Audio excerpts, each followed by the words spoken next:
ഇത് നമുക്ക് അടുത്തൊരു പാചകത്തിൻ്റെതാണേ.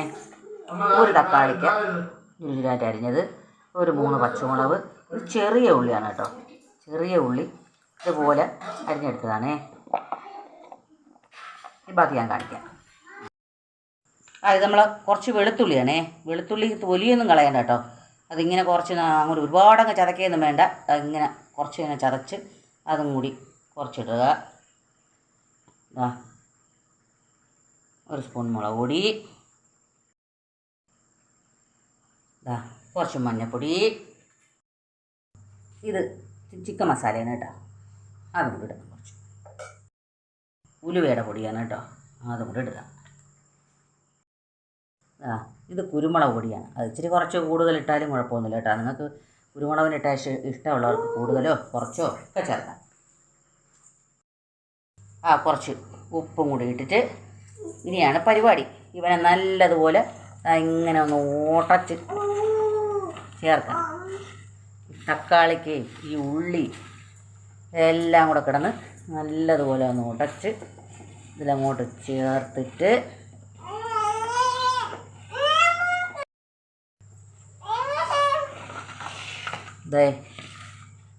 കഴുകി വൃത്തിയാക്കി വെച്ച് നമ്മൾ ചൂരയെന്ന് കുറച്ച് പീസ് എടുത്ത് വെച്ചിട്ടുണ്ടേ. അതിനെ നമ്മൾ ഇതിലോട്ട് അങ്ങോട്ട് ഇട്ട് ഇങ്ങനെയൊക്കെ പൊരിച്ചൊക്കെ കഴിച്ച് നോക്കണം. വറുത്തെടുത്തൊക്കെ കഴിച്ച് നോക്കണം. ചൂര ഒരേപോലെ മാത്രം കഴിച്ചുകൊണ്ട് കാര്യമൊന്നുമില്ലല്ലോ. ഇങ്ങനെയൊക്കെ കഴിക്കണം ഇടയ്ക്കിടയ്ക്കൊക്കെ. വിരലുറ ഞാൻ ഇനി പാചകം തീർന്നാലേ കയ്യിൽ നിന്ന് മാറ്റുള്ളൂ. എപ്പോഴും അതിനെ എടുത്ത് കയ്യിലോട്ടിടാൻ എനിക്ക് വയ്യ.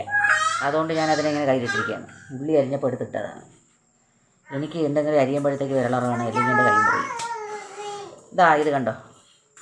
ഇത് നല്ലതുപോലെ കിടന്ന് ഈ ചെറിയ ഉള്ളിയും വെളുത്തുള്ളിയും ഈ മസാലകളും പച്ചമുളകും ഇതെല്ലാം കൂടെ ഇങ്ങനെ ഇരുന്ന് മസാല പിടിക്കണം. ഒരു 10 മിനിറ്റ് ഇരിക്കണം കേട്ടോ. അടച്ചു വെച്ചിട്ട് ഒന്ന് നല്ല വെളിച്ചെണ്ണയിൽ വറുത്ത് കോരണം. വെളിച്ചെണ്ണയിലിട്ട് ചെറിയ തീയിലിട്ട് വറുത്ത് കോരണം, അല്ലെങ്കിൽ ഉള്ളിയൊക്കെ കരിഞ്ഞു പോകും. ചെറിയ തീയിലിട്ട് നല്ലതുപോലെ ഇതിനെ വറുത്ത് കോരിയിട്ട് കഴിച്ച് നോക്കണം. അപ്പോഴറിയാം. അപ്പോൾ പണ്ടുള്ള അമ്മൂമാരൊക്കെ പറയും, എൻ്റെ അമ്മൂമ്മയൊക്കെ അങ്ങനെ പറയുമായിരുന്നു, അങ്ങനെയൊക്കെ വെച്ചാലുണ്ടല്ലോ ഒരു നായ്ക്കൊരു നാ കൊടുക്കൂലെന്ന്, കാരണം അത്ര ടേസ്റ്റായിരിക്കുമെന്ന്. അപ്പോൾ അതുപോലെ ഞാനും ആ പണ്ടത്തെ പഴഞ്ചൊല്ല് ഇപ്പോൾ പറഞ്ഞിട്ടുണ്ട്. നിങ്ങളൊക്കെ ഇതുപോലെയൊക്കെ ഒന്ന് ചെയ്ത് നോക്കണം. ഇങ്ങനെയും മീൻ വറുത്ത് കഴിക്കുക, അങ്ങനെയും കഴിച്ച് നോക്കണം. നമ്മൾ ഒരു രീതിയിൽ മാത്രമല്ലല്ലോ, പല രീതിയിലും കഴിക്കണം. ചിലർ സവാള അരിഞ്ഞിട്ടൊക്കെ ചെയ്യൂലേ, അതുപോലെ ഇത് ചെറിയ ഉള്ളിയാ കുറേ ടേസ്റ്റ് ഉള്ളതല്ലേ, അങ്ങനെയും ചെയ്യണം. ഓക്കെ. ചട്ടി അടുപ്പ് വെച്ചു. കുറച്ച് നല്ല വെളിച്ചെണ്ണ തന്നെ എടുക്കാം കേട്ടോ. ഒരു മണവും ടേസ്റ്റും ഒക്കെ വരുന്നത്. പിന്നെ നമ്മൾ വെളിച്ചെണ്ണ ഒഴിച്ചിട്ടേ നമ്മളിപ്പോൾ കുറച്ച് കടുക് ഇട്ടിട്ട് പൊട്ടിച്ചിട്ട് കറിവേപ്പില ഇട്ടിട്ട് മീൻ വറുക്കാനിടണം കേട്ടോ. അപ്പോൾ അത് അടിയിലൊന്നും പിടിക്കുകയൊന്നുമില്ല. അടിപൊളിയായിട്ട് അത് റോസ്റ്റായി കിട്ടും.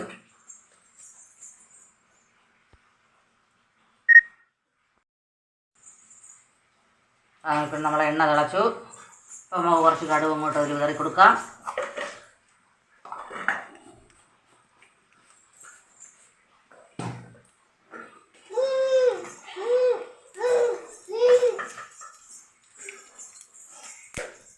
നമ്മൾക്ക് എപ്പോഴും ഇവിടെ ഫ്രഷ് കറിവേപ്പിലാണ്. നമ്മുടെ വീട്ടിൻ്റെ ഇവിടെ നിന്ന് ഇറങ്ങുന്ന മുറ്റത്ത് തന്നെ നിൽക്കുന്നുണ്ട് വലിയ മരം.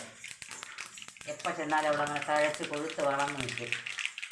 എൻ്റെ പറിച്ചുകൊണ്ട് പോണേ എന്നാണ് പറയണത്. അങ്ങനെ കടുകുകൾ നാദസ്വര കച്ചേരി പോലെ കറവറ കൂട്ടുന്നുണ്ട്. കുറച്ച് കറിവേപ്പില ഇങ്ങനെ അങ്ങോട്ട് ഇട്ട് കൊടുക്കണം. ഇങ്ങനെ കിട്ടണം. അത് ഓങ്കിൽ പറഞ്ഞ് വേണം ഇടാനുള്ളത്. സ്വാഹ. അവസാനം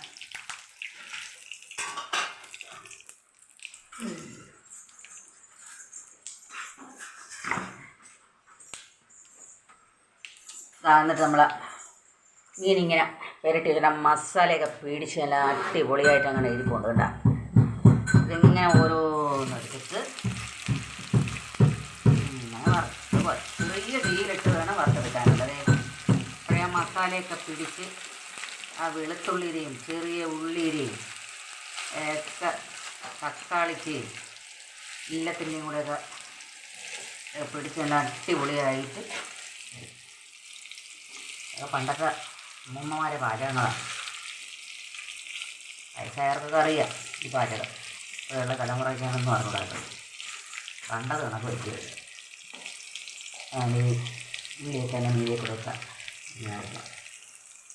ഈ പച്ചമുളകും ഒക്കെ ഇട്ട് ഇതെല്ലാം മുക്കുമ്പോൾ ആ ഉള്ളിയും എല്ലാം വെളുത്തുള്ളിയും എല്ലാം അതിൽ കിടന്ന് അതിൻ്റെ കൂടെ മൂത്ത് ആ ഇതും കൂടെ അതിൽ പിടിക്കുമ്പോൾ മണം തന്നെ മതി നമുക്ക് നാഴികേരിയുടെ കഞ്ഞി കുടിക്കാൻ. അതൊന്നും വേണ്ട. എൻ്റെ മരുമോ ഇപ്പോഴേ മണപ്പിച്ച് തുടങ്ങി. ഓക്കെ, ബാക്കി ഞാൻ വറുത്ത് കോരിയിട്ട് കാണിക്കാം. നമ്മളെ ചൂര അങ്ങനെ മൂത്തുകൊണ്ടിരിക്കുകയാണ്. ഇവിടെ നമ്മൾ മൂപ്പിച്ചെടുക്കണം എന്ന് പറയും, ചിലർ വറുത്ത് കോരണം എന്ന് പറയും, ചിലർ ഫ്രൈ ആയിട്ടെടുക്കണം എന്ന് പറയും. അങ്ങനെ പലയിടത്തും പലത് പറയും. എന്നാലും നമുക്ക് നമ്മളെ ഭാഷ മതി. മൂപ്പിച്ച് കോരുന്നുണ്ട്. ഇനി നമുക്ക് തന്നെ പതുക്കെ പൊടിയാതെ ഓരോന്ന് മറിച്ചിട്ട് കൊടുക്കാം. കണ്ടോ,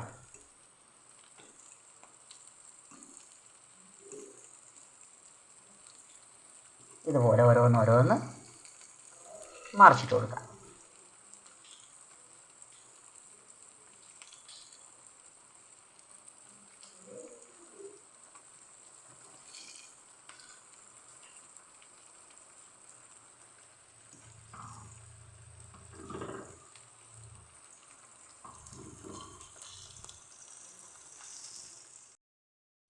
എല്ലാം ഒന്ന് തിരിച്ചിട്ട് കൊടുത്തിട്ടുണ്ട് കേട്ടോ.